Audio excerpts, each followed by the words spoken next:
So, we were just talking about your youth. I saw the year my voice broke. And how old were you in that movie? I was 16, I think, or 17 perhaps. And you won an award that Yeah, year. I got Supporting actor? yes, that's correct at the AFIs, which is the Australian Film Institute Awards. Um, yeah, that was the start of, I guess, my film career. I'd done some television beforehand, and did plenty more after the year my voice broke too. But that was the start of me being visible in film.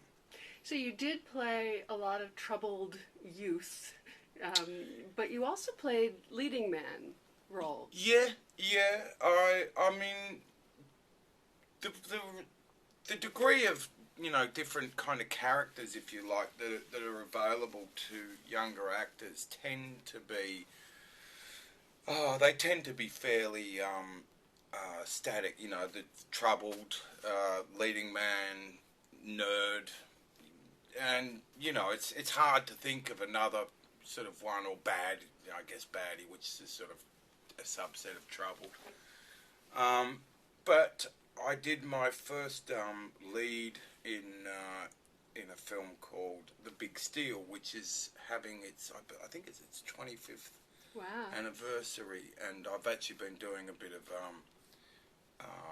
press and stuff for Australia with that, and that was a very beloved film. So yeah, I worked quite a bit around that stage. So you were, but not. It took a while though for the Hollywood thing to happen, and the infiltration that has occurred because of Animal Kingdom Yeah. breaking out in that is on the indie side, really. Oh, very much. Look, absolutely, and there's no doubt that were it not for Animal Kingdom, it's almost impossible to see just about anything else following from that that I've been in. It's very, very hard to see any of it happening. There's an outside chance, I guess, of killing them softly, because Andrew and I go back. Andrew Dominic, the director, and I go back a very, very long way. You and Scoot McNairy. Oh my God. Wow, Scoot. That was hilarious. What a guy. What a guy. The two of you together, though, that was something. Can you describe what that was? I think, without wanting to sort of sound silly about it, we just got together really. We were sort of well down the pecking order of the cast, so, which basically meant we had to be around the longest, just sort of, in New Orleans. So we spent a lot of time together, and we ended up getting a place there. We shared a place there together, because we were both in hotel rooms and, sort of getting sort of lonely and just stuff. And we were like, why don't we get a place together? And so we did. So we had a relationship, which is why. Because you almost had I don't want to use the wrong word, a shtick going. Yeah, there was some we back were and forth. Yeah, we were pretty. Yeah. Well, we were very, very comfortable with each other because we'd spent a lot of time with each other. I often think that the best the point when things are going really well in your relationship with another actor is when you have got to the point where you actually annoy each other. You've gone past all that, and then you've got the bits of each other that you sort of go about, because at that point you know someone. At the point at which you get that familiar that there's certain things each other do that are like, that's when the work is sort of like, oh, we've done this, and we did. I think you guys stole that movie away. I think you did. And then Cianfrance. Talk about him working with Derek Cianfrance. That's kind of good work too. That's the most magical. Because you sort of created that character, right? Well, I think it would be wrong of me to claim credit on that one. That's really Derek's. This is an example of Derek's incredible on the feet thinking, and bravery, and really, a guy that really searches for what's working here and what's not. I mean, Derek is incredibly alive to his material, and the character was written as sort of like an Aryan Brotherhood sort of type of ex-prison kind of type, and we all got there, and it just wasn't feeling, just wasn't really happening in that way. And Derek sort of flipped it completely on its head. He's like, I don't like what I've written, and I don't like this, and I just think, what about if you're just some guy that, you're just a mechanic out in the sort of the backwoods, you've done a bit of time, whatever, but what about if you just see this guy out and about writing, and you like him, what about that idea? Would you be all right with that? And I was like, yeah. And he said, well, maybe you love him. Would they be all right with that? I went, yeah, come on, let's. So that energy in that film was just really alive because of that. I also had met my wife not long before it. It was a really, really beautiful time and fun, and I think that comes across in it. There's a real liveliness and a great there's great pleasure in those scenes. Well, I imagine that for you, as experienced as you are, being a collaborator with a director is better than being someone who's being told what to do.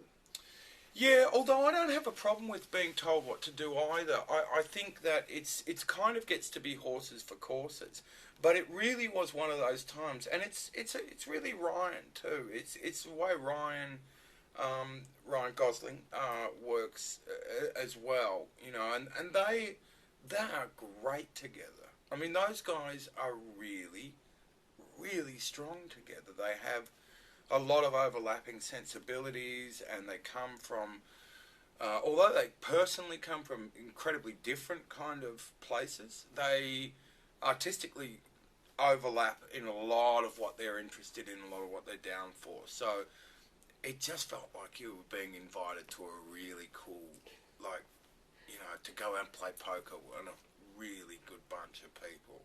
And I just felt very lucky. I felt very happy to be there. I was enjoying playing. It was great fun. So what was it like to be on Bloodline? To be the star, to be the center, to be the Emmy nominated, all the way down the line. I mean, it must have been fun. It's a great character. Yeah. I love Danny's. that series. I mean, Danny's Danny's a real. I mean, just what a gift. Yeah, what a gift. It's probably the best character gift, if you like, that I've been thus far given. Did it tap into something in your own life that you could totally relate to? Oh, yeah, but it would be wrong to sort of, I think, overstate that side of things, because you're always tapping into something. I mean, that's sort of modern acting is finding that bit and this and that. I mean, there was some frisson and sort of difficulty in the family that I come from, but that's pretty universal, and I mean, then you're talking about levels of degrees and this and that, and I think that everyone that lives, has, it is what it is to them. He moves around so fluidly from moment to moment, from a place where he's going to go forward and grow and change to a place where he's pulled back to the forces that are driving him, and you're as an audience member, you're following him very closely and rooting for him to succeed, and then sometimes you're rooting for him to be bad. It's a fascinating thing. Look, the credit to that is really the creators, the Kessler brothers and Daniel Zellman, Glenn Todd and Daniel. They are such good writers, and they have the really unusual gift of being able to marry a depth and consistency of characters, multiple characters, and work their plot points and their twists are great. They are. I mean, I don't know how people can do that.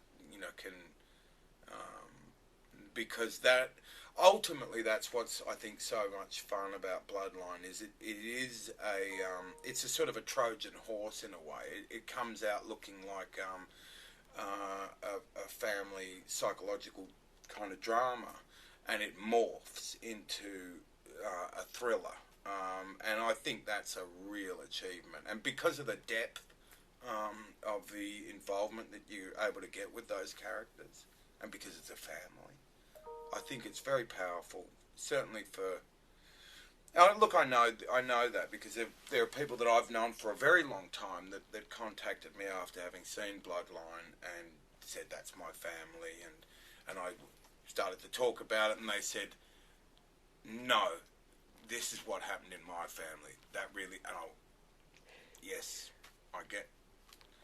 And that's always special, I mean, you don't set out to, I think it's very ill-advised to set out to be profound in some way, you just want to do something that's entertaining and fun for people and immersive, but if that happens, if you get to be a part of something that means something to people, that's pretty good. You can't ask for more than that. So does Danny come back in some form in the next season? I'm doing. Yeah, we are in the midst of that at the moment.